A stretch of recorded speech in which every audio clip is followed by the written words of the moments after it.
In 2008, the world watched as the unimaginable happened. Banks collapsed, stock markets crashed, millions of people lost their jobs, their homes, and their life savings almost overnight. What began as a problem in the American housing market quickly spread like a virus across the globe, triggering the worst financial crisis since the Great Depression. But this was not a natural disaster. It was not an accident. And it was most certainly not unavoidable. The 2008 financial crisis was the direct result of unchecked greed, reckless risk-taking, and a system that rewarded enormous profits while completely ignoring responsibility. This is the story of how that greed destroyed the world economy and changed it forever. In the early 2000s, the United States appeared to be thriving. Housing prices were soaring. Banks were handing out mortgages to almost anyone who asked. Homeownership was no longer just a dream, it seemed like a guaranteed path to wealth. At the heart of this boom was one simple, powerful idea.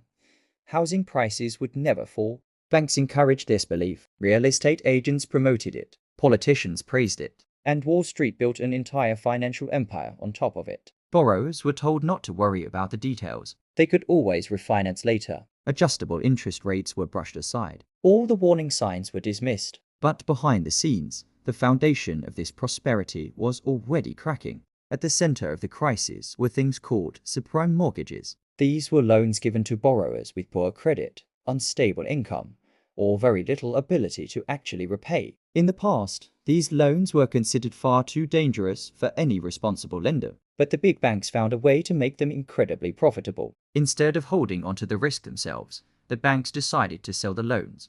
Mortgages were bundled together into complex financial products called mortgage-backed securities, or MBS. These securities, filled with risky loans, were then sold to investors all around the world: pension funds, foreign banks, and other financial institutions. Then came even riskier products, like collateralized debt obligations, or CDOs. These were created by layering bad loans on top of even more bad loans.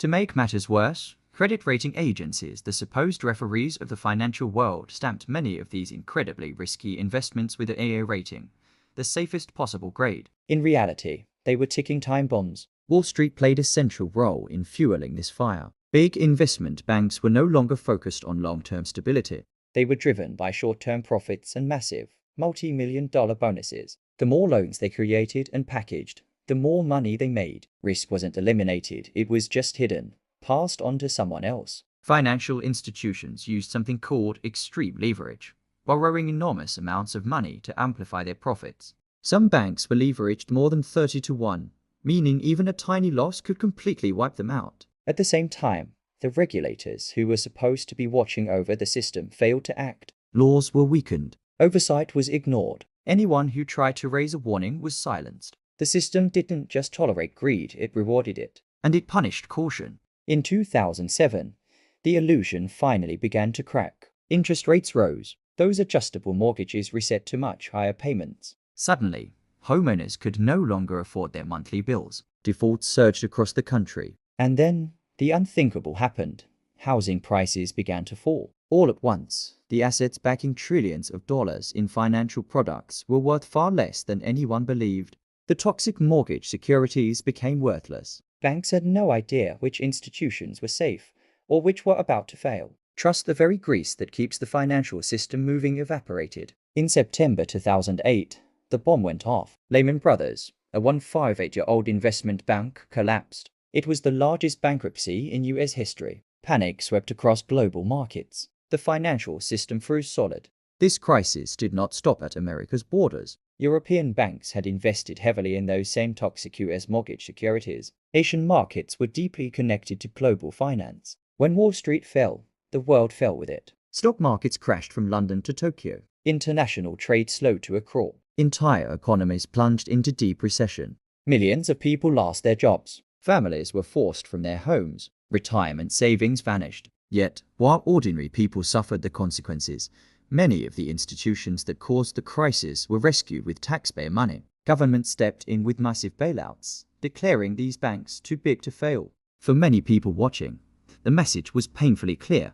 Profits were private, but losses were public. The true damage of the 2008 crash can't be measured in numbers alone. It was felt in broken families, lost futures, and shattered trust. Entire communities were destroyed. A whole generation of young people entered adulthood facing debt, unemployment, and deep uncertainty. Faith in financial institutions and in the governments meant to regulate them collapsed. For so many, the crisis exposed a painful truth.